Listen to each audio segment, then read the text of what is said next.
crazy thing is, we've been down here so many times, and we come down here all the time. Never really realized that this was Helltown. I've wanted to come to Helltown for a while now. So, we are out here on the streets of Boston Mills looking for Helltown. Are we gonna find it? Stay tuned. We'll see what happens. See if we catch any goats.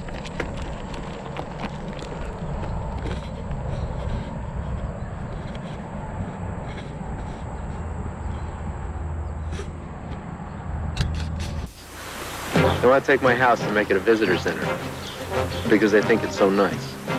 The National Park Service wants this man's house. It's creating a park, preserving landscape, animals, but what about people? It's inevitable when you do something this big that some people aren't going to want it.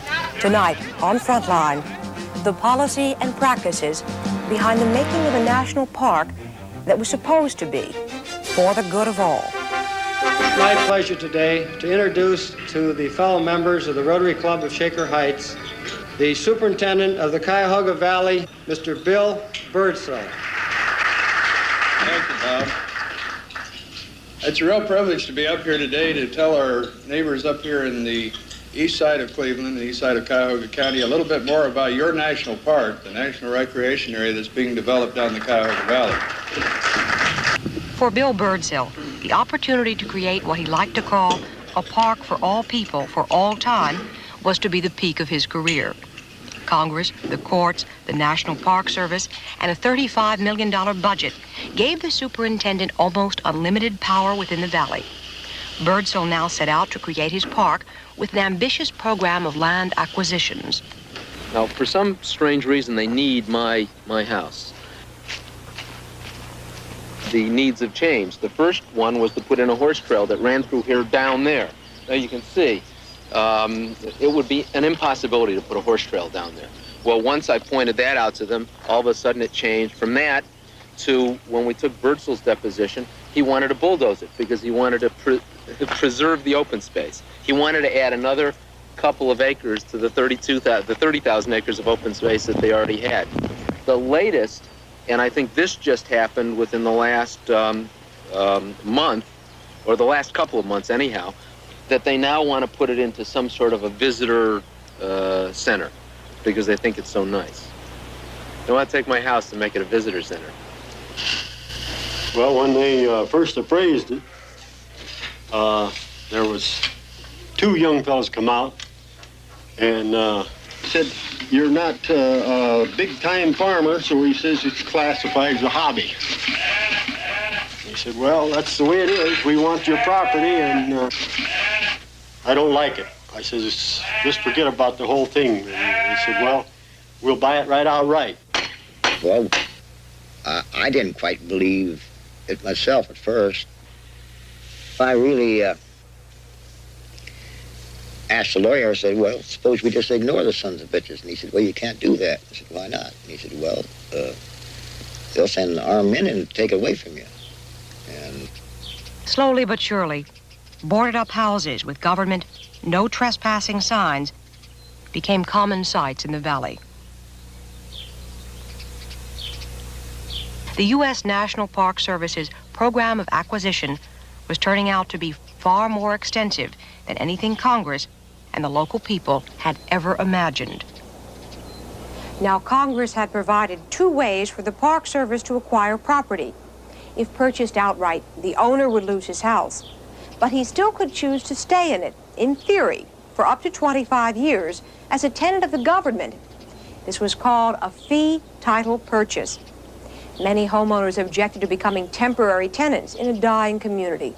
So when their homes were purchased, they took the money and left.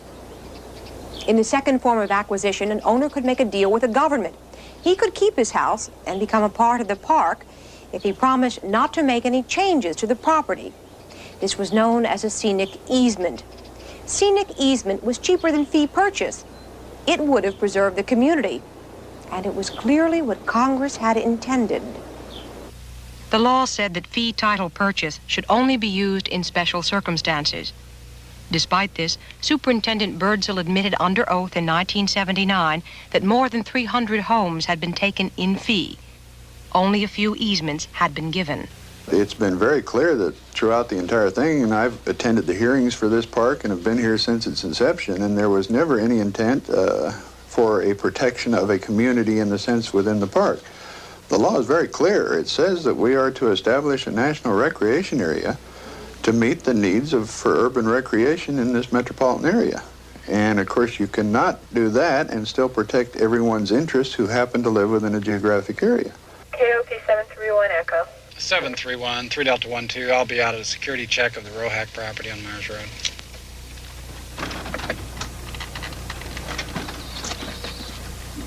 So the Park Service continued to close doors all over the valley to make sure that the houses it had bought remained locked up. The Park Service sent armed rangers. I went out and just started looking around. It took about a month, and I just drove from one end of the park to the other, and I became aware that there were indeed a lot of problems and things just didn't seem right. I went through this little village of Everett, and seeing all these places boarded up with big stickers on there, U.S. government property, keep out, you really begin to wonder, well, why is all this being done? And that's how come we kind of came to concentrate on this question of really what's going on. I don't think anybody had been objecting to the fact that there was going to be a park. It was just the way that it was being done. The federal government did not invent this. This was all here before. And the local people knew what brought people here. They came to buy sweet corn and vegetables. They came to buy Christmas trees. They came to drive through the roads. And what are the first things that the government does? Say, you can't raise this sweet corn here. That's not compatible. You can't sell Christmas trees. That's not compatible. If they wanted to go about closing something off so that nobody could use it, they couldn't be doing a better job than they're doing right now. Having acquired the homes, the Park Service enlisted the aid of the local fire department. The firefighters were taking a training session today. The house is part of the Cuyahoga Valley National Park, and it was slated for demolition. We gained permission from the Park Service and the EPA to burn it instead of just demolishing it. That way they get rid of the house and we get the benefit of training at the same time. We'll be here all day until this house is completely down to the ground. What will be here at the end of the day?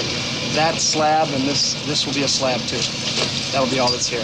And they'll send a bulldozer in to take it away, and this will all be considered as reclaimed ground for the forest. How often do you do this kind of exercise? As often as we can get a place to destroy. Not many people want to volunteer their homes. After 3 generations in the valley, leaving came hard to the Lindleys. They claimed they were going to beautify the park, and destroying landmarks has been there for way over 100 years. It hurts.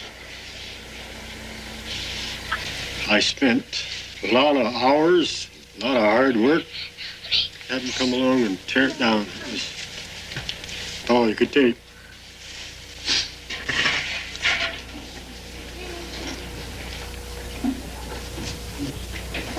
I elected and chose a career to be a public servant, and it's very satisfying to me to know that I'm preserving something for people for all time, and playing a major role in that.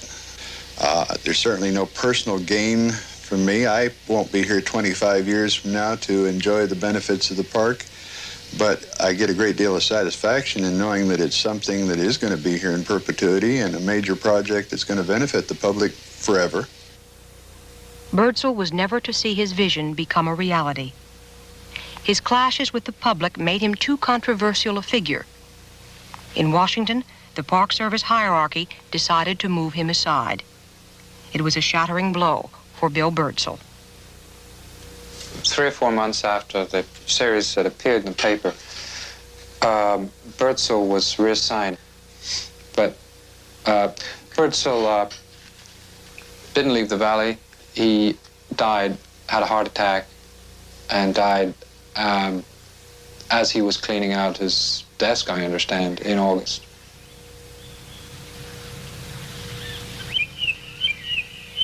like others in the valley, is open space.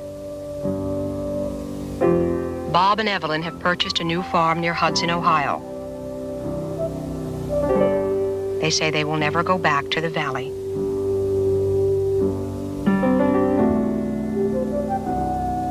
This was once the Volkanovs' flower shop. Now the Park Service says it may invite some businesses to come back to the valley. But it's too late for Bob and Natalie. They've moved their shop to a mall in Akron.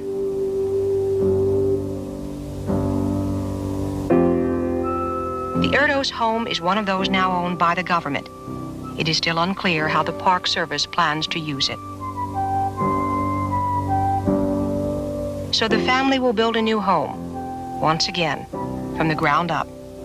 Bill Erdos expects the job will take him 10 years. The little town of Everett remains empty and boarded up. Now there's talk of making it an artist colony. This house, on the edge of town, once belonged to the Tonkins. Like many others, it will be destroyed. Burl and Grandma have a new place. She is 90 and still in good health. After 4 years in federal court, Leonard Stein Sapir's home was acquired by the government on Christmas Eve, 1982.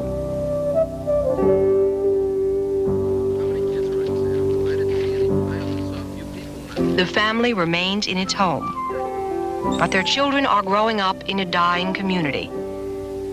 The school system has been disrupted. 2 of the churches are closed, and the library is struggling to survive.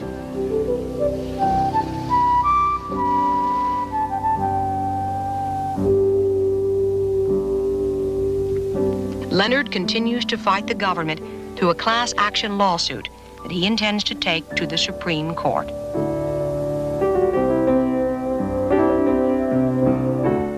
When the park was created, it was meant for the good of all. It was meant to preserve the community. It was done with the best of intentions. But perhaps it is in pursuit of the greatest good that we should take the greatest care. Where? That's the ice cream spot. Really? Yeah.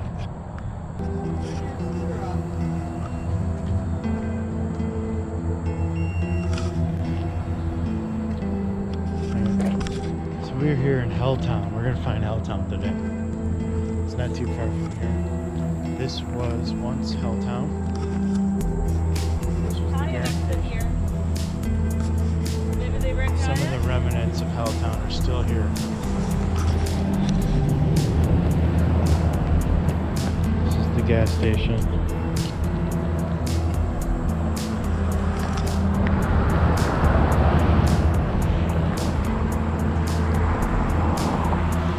You got this.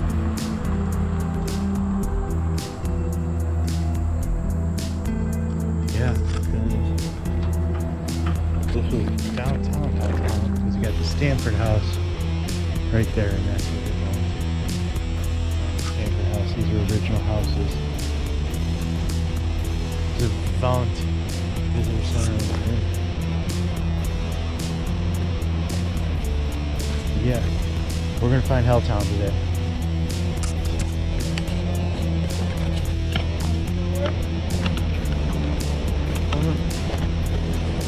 Diesel? 38 cents. 38 cents per gallon. Get your 40 pounds of pressure. 41, 43. It might still work.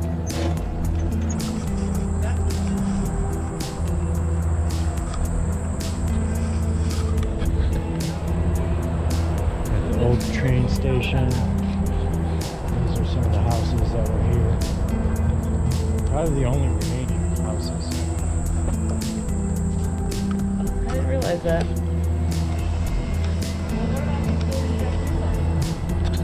Where?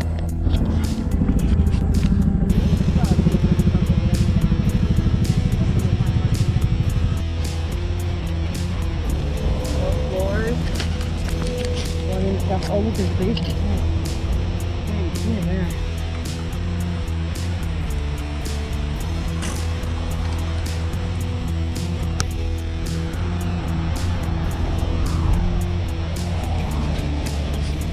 Helltown.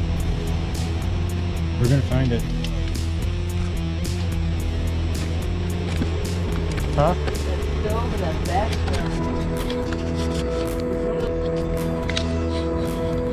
One of the churches still left over.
Here is the Stanford House.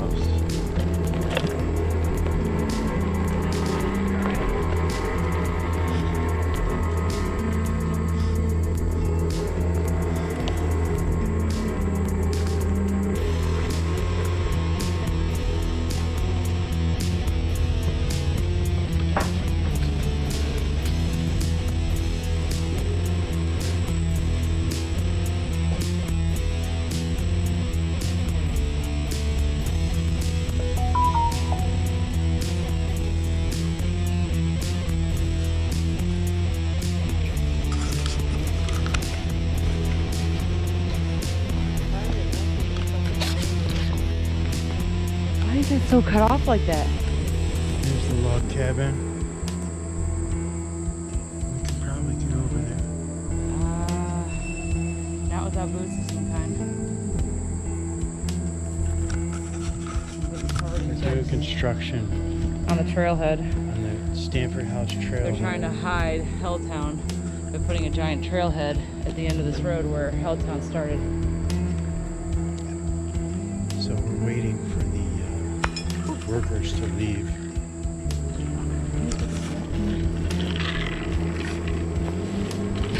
We're here in the beginning of Helltown, where at the Stanford House, they have this cabin, which is pretty cool. But we are still waiting for workers to leave the Stanford House. We're union, so it should be 7 to 3. Once they leave, then we can proceed into Helltown. We're just kind of like waiting to get it going.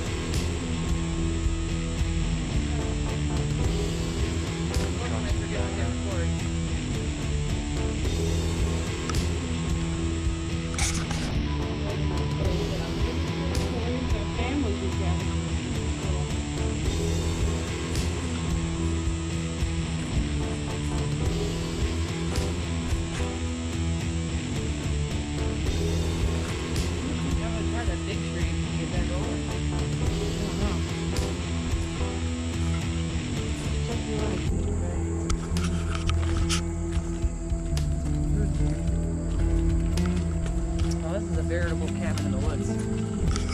It's crazy that they have power line. So over here is where that house was in 2019. They closed down. And right here was the gate. And the gate is no longer there in 2024.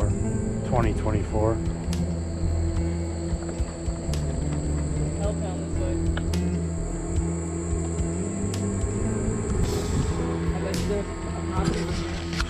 Yeah, there's definitely a house here. There are houses all up and down this road.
Yeah, that's the shed.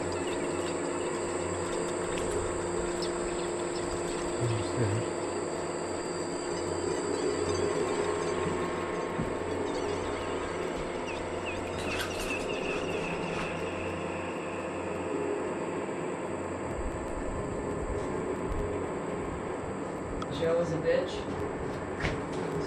There's a towel there, something there.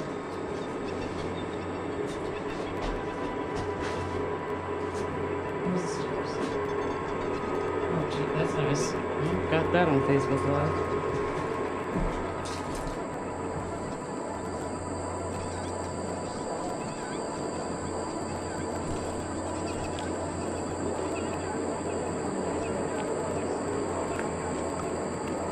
Yeah, the stairs are right here.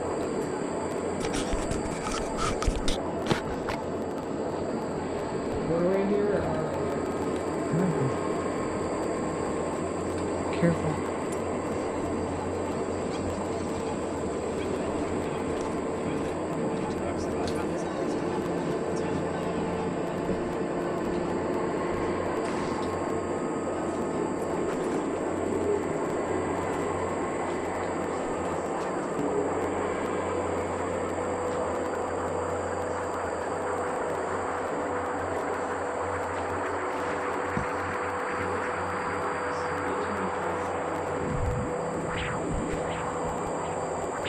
I don't see many yet.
longer to buy up all the property.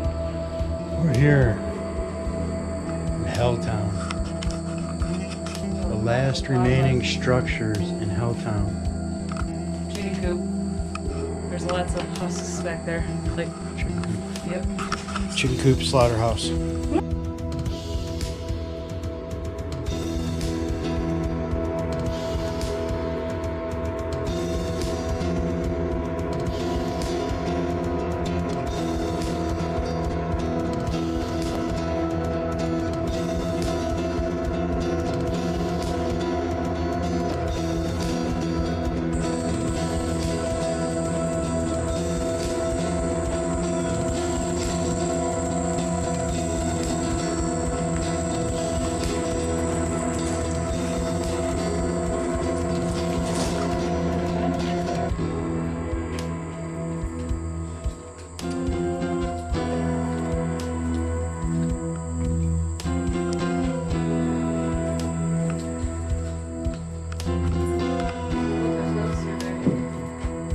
Yep.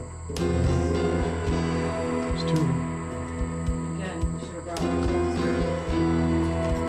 Look, did the floor fall through? What is this? Maybe the barn door? Maybe? Look at those sexy socks.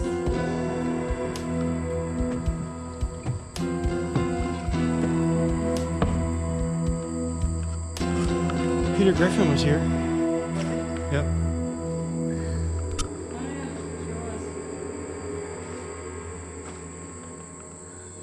This probably had a third floor at one point.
This is a spot where there was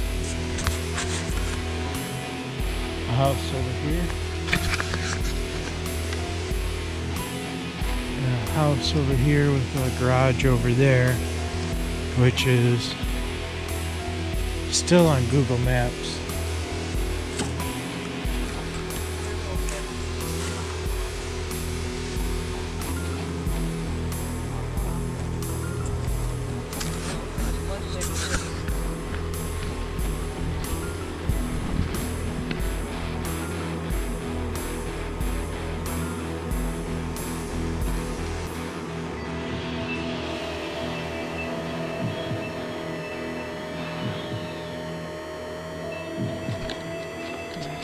We ditched the scooters and now we're walking up what is essentially still Stanford Road. Is it? Yeah. So Stanford, it's been deteriorating since 1974. Well over 50 years. And I was wondering who was going to fix this one. So, this once was Helltown.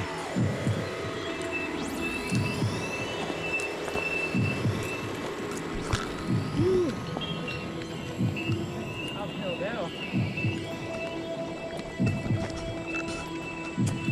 But to get back here, there is no road. It's just what looks like a limestone path at this point. Has to get to this part of it. This is rough.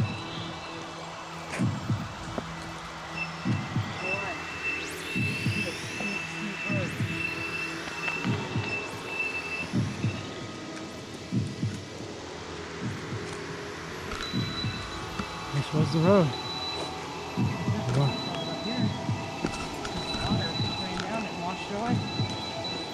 Trying to go all the way up. Sounds like a waterfall. Should bring one to follow this way.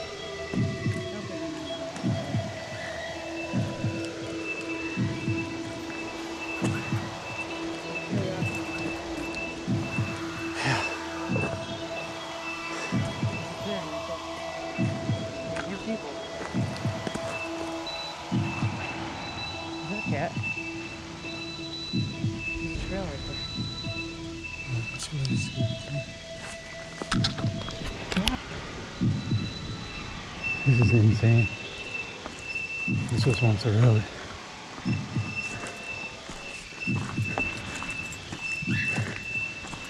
And here we are.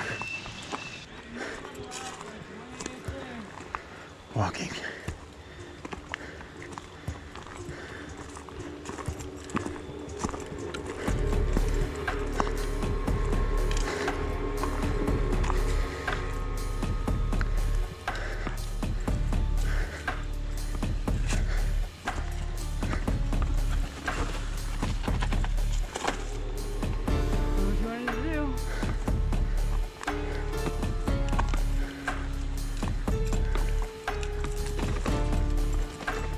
Stay away from there.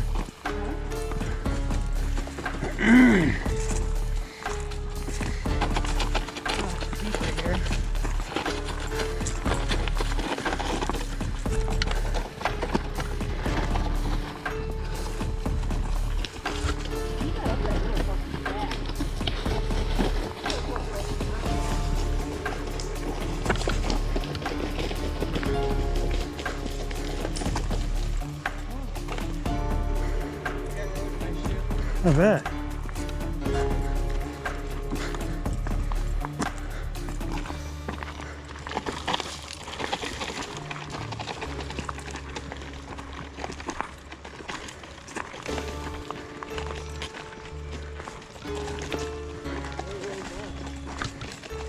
Yeah, there's barely any road left.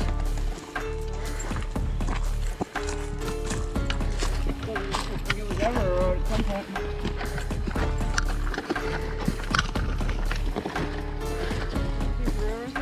There's Helltown Road. Helltown. Yeah, put more weight on me. I know, that's why I did it, because that was funny. That rock weighs like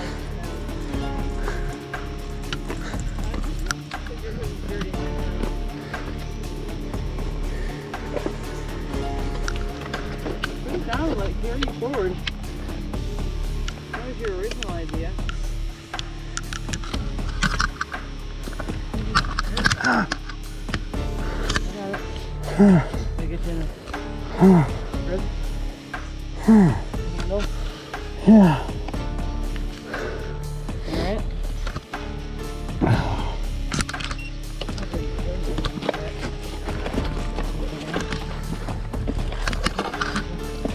See? Those people were right where you were. But the road's next to it. Now you know.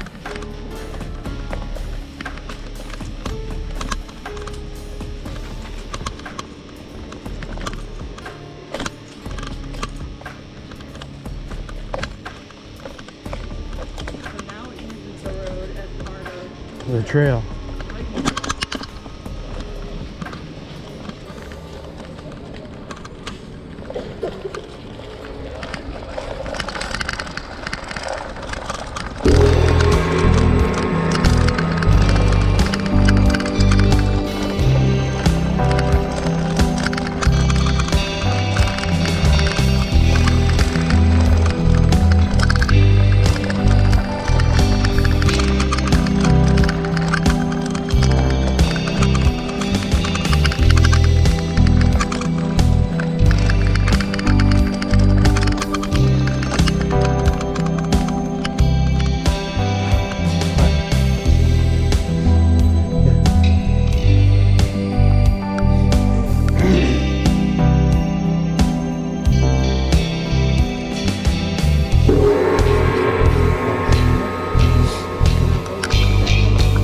Maybe.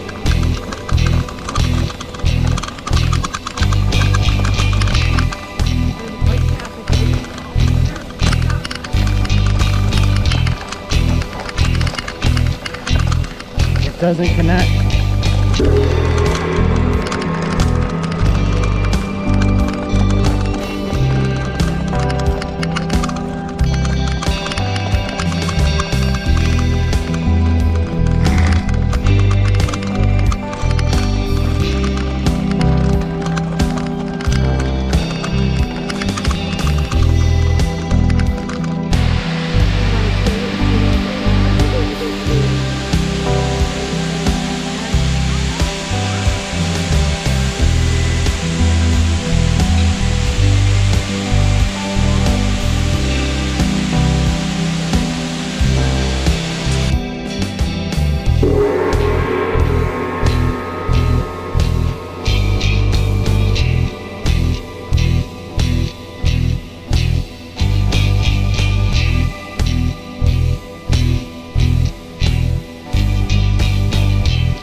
So thanks for tuning in to the Searching for Helltown Halloween special.